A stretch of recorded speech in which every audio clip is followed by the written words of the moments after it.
Hello, sixth grade, and welcome back. We're going to continue our test prep that we started with Miss Julia on Wednesday.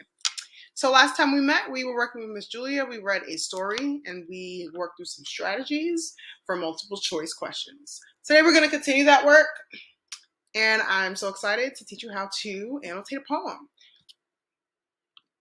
So annotating can definitely change the way you interpret a poem. And poems can be very tricky because they have different meanings behind the author's craft. So even for me as a reader, I can't always understand poems very well, especially if I just read it once. Even as an adult, the language is unfamiliar and words are used in unusual ways, and sometimes it really confuses me. So my trick to understanding poetry is to annotate every stanza of the text or every line, but just for the sake of time, we're going to go by stanza. So that brings me to my first question. What is a stanza? Does anyone know? So if you said a stanza is a verse or a paragraph for a poem, you are correct.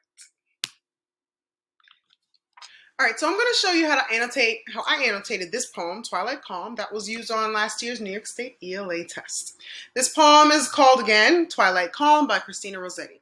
So they use a lot of words that I haven't seen before, and one thing I love to do is read through and read again if I need to for annotation. So let's start. Oh, pleasant eventide, clouds on the western side grow gray and grayer, hiding the warm sun. The bees and birds, their happy labors done, seek their close nest and bide. Screened in the leafy wood, the stock doves sit and brood.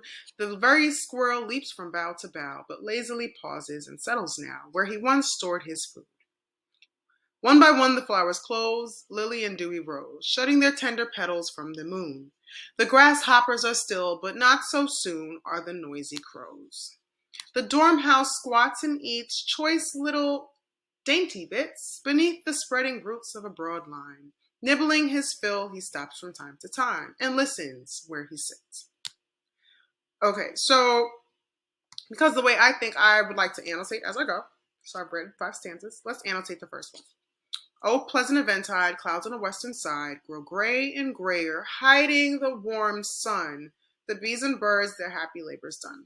Okay, so here's what I came up with for the first 2 stanzas that I added to my notes before I started reading. So from lines 1 to 5, I annotated that it seems like things are settling down for the night. So we're going from the sun, labors are done, we are getting ready for the night. Line 6 to 10 says, screened in the leafy wood, the stock doves sit and brood. The very squirrel leaps from bough to bough, but lazily pauses and settles, key term, now, where he once stored his food. So, for line 6 to 10, I annotated that it's getting ready for bed. Who's getting ready for bed?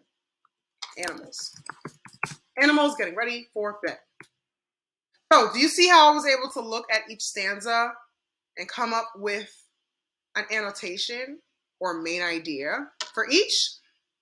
Now I want to see you try. I'm going to read out lines 11 to 16, and I want you to turn and talk with a partner and come up with an annotation together or on your own, and then present it to your partner. One by one, let me use my highlighter.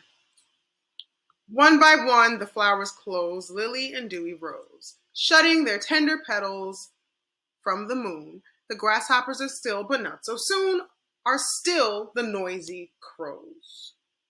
So let's have a turn and talk. What do you think I should annotate there? Or what would you annotate for lines 11 to 15? Go.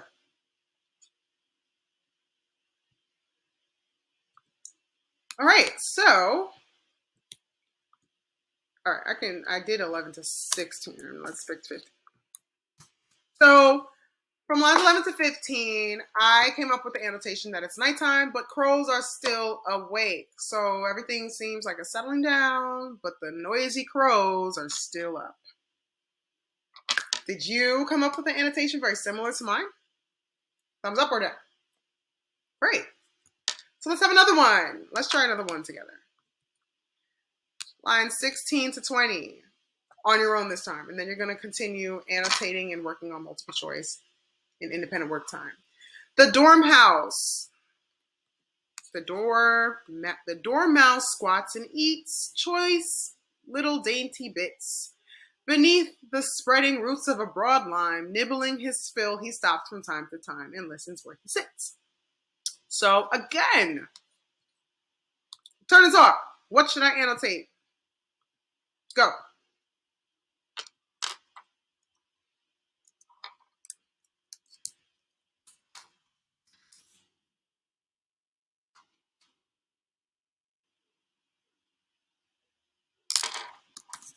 Okay, so if you added that there's still some activity, there's still things happening.